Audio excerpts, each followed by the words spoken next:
अगर आप भी ट्रेडिंग ऐप का इस्तेमाल करते हो और किसी नए नंबर से फोन आने पर उसमें पैसे को निवेश कर देते हैं तो यह आपके लिए सबसे बड़ा धोखा साबित हो सकता है, क्योंकि लगातार ऐसे मामले सामने आ रहे हैं जिसमें अलग अलग ट्रेडिंग ऐप के नाम पे पैसा निवेश कराकर साइबर अपराधी शिकार बना रहे हैं। और ऐसा ही एक मामला रांची से सामने आया, जिसमें रांची में सीआईडी यानी अपराध अनुसंधान विभाग झारखंड रांची के साइबर थाने में मुकदमा दर्ज किया गया।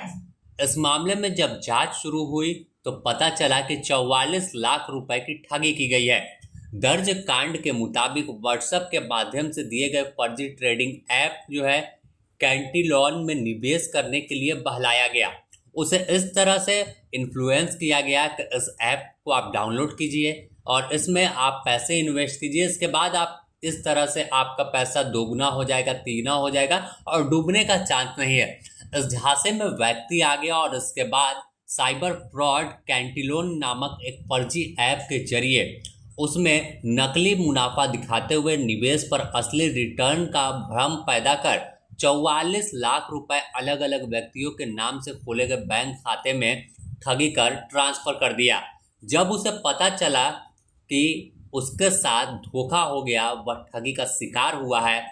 तब तक उसके 44 लाख रुपए हवा हो चुके थे। लेकिन आखिर में उसे लगा कि अब मामला बड़ा है और शिकायत करनी होगी, तो वह सीधे साइबर थाना पहुंचा और साइबर थाना पहुंचने के बाद शिकायत के बाद सीआईडी की टीम एक्टिव हुई और पूरे मामले को लेकर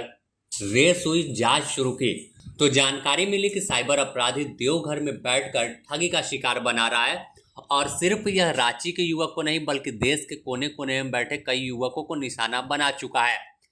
national cyber crime reporting portal यानी NCCRP के माध्यम से जानकारी मिली कि गिरफ्तार अभियुक्त के बैंक ऑफ बड़ौदा खाते में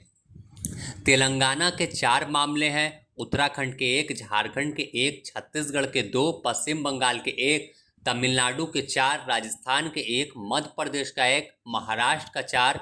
कर्नाटक का 8, केरल का 1, हिमाचल प्रदेश का 1, गुजरात का 6, दिल्ली 2, बिहार 2, आंध्र प्रदेश 2 और उत्तर प्रदेश से 5 शिकायतें हैं। यानी टोटल 46 मामले के खिलाफ अलग अलग जगहों से दर्ज कराए गए थे।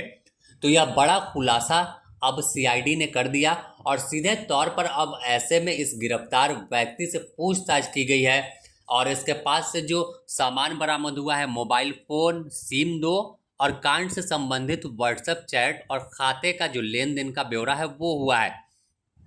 इसका नाम यशवर्धन कुमार है और महज 19 साल इसकी उम्र है और देवघर का ही रहने वाला है। देवघर में एक घर में रहता था और वहीं पर जो है किस तरह से अपने वारदात को अंजाम देता था, लोगों को ठगी का शिकार बनाता था और 19 साल की उम्र में इसका दिमाग इतना शातिर हुआ कि लोगों को, देश के कोने कोने में बैठे लोगों को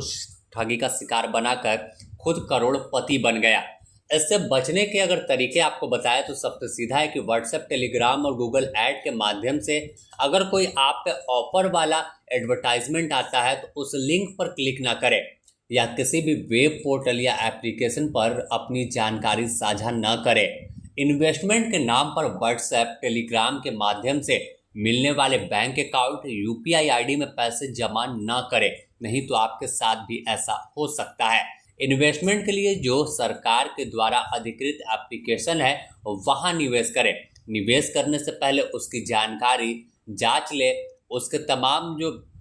जानकारी है अन्य जगहों से प्राप्त करो, उसके बाद पैसे का लेन देन किसी तरह का जमा करें। अगर फिर भी आप शिकार हो जाते हैं तो आप तुरंत इसकी शिकायत साइबर हेल्पलाइन नंबर 1930 पर जाकर कर सकते हैं या फिर आप इसकी वेबसाइट https://www.cybercrime.gov.in पर दर्ज कर सकते हैं या अपने नज़दीकी थाना या cyber cell, cyber crime police station में कर सकते हैं। तो एक जागरूक नागरिक बने और ऐसे ठगी का शिकार होने से बचें।